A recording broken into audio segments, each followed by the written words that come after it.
Okay, the first step in memorizing tunes in general, jazz standards especially, is you have to do a little bit of prep work. It's almost sort of like a recipe.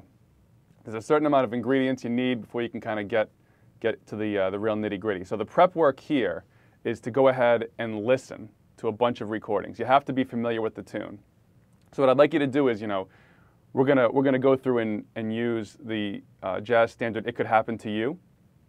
You're going to need to go and become familiar with that tune. So go ahead and download or get online and listen to a whole bunch of recordings of this tune. And a lot of students, they don't know where to start. They feel a little overwhelmed. So I have some recorded versions, some examples I'd like to tell you right now that you can go and you can check out. So some great versions of "It Could Happen to You" to check out. There's a Miles Davis version on "Relaxing with Miles." That's a great one to own. You might want to grab that. Keith Jarrett is always a favorite of mine. There's a singer by the name of Karen Allison that you can check out. Great recording of "It Could Happen to You." She does it in 2 keys. She does it in C, and then moves up a half step to E flat. She also plays the head to "Fried Bananas," which is a melody that was written by Dexter Gordon, using the exact same changes as "It Could Happen to You," and we're going to use that tune here today a little bit. There's an Ahmad Jamal version that you should check out. John Pizzarelli, Shirley Horn, my teacher from New York City, one of my teachers, David Berkman, did a solo piano version of it that I really love. So any of those versions, you need to get it, put it on the headphones, in the car, just for your, when you're listening at leisure, but get a whole bunch of recorded versions of the tune and start listening. And when you listen, you have to become what I refer to as an active listener, okay? So this is not just sort of like off in the background music. This is active listening now.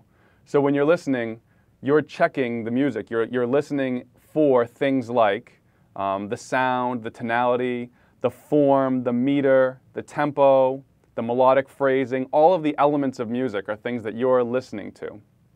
Tapping along, trying to figure out some of the rhythms that the horn player or the soloist might be playing. And another part of active listening is singing. So if you're in the car, or if you're, just exercising and listening on your headphones or whatever it might be, or even at the piano in a practice session, you can be an active listener, of course. Singing along with the melody.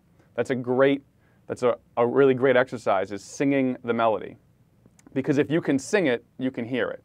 So, you've internalized that melody now. Take the headphones off. If you can still sing it, then you can go to the piano and you can find it without the sheet music.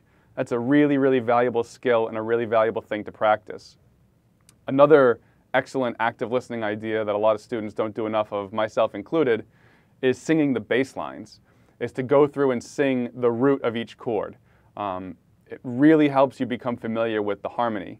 And if you can sing, again, if you can sing it, you can hear it. So if you can sing those roots, that bass line movement, that harmonic movement, then you really know, you'll really be able to internalize and know deeply the tune. And that's what this is all about, is getting to that point of internalizing the tune so well that you have it memorized. But memorization is not so much the idea as internalizing it, because we don't just want to have the tune memorized so we can spit it out for someone.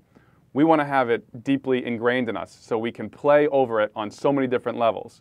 Comping, rhythmically, phrasing, improvisation, of course, for soloistic ideas. So this is all part of the prep work, the homework.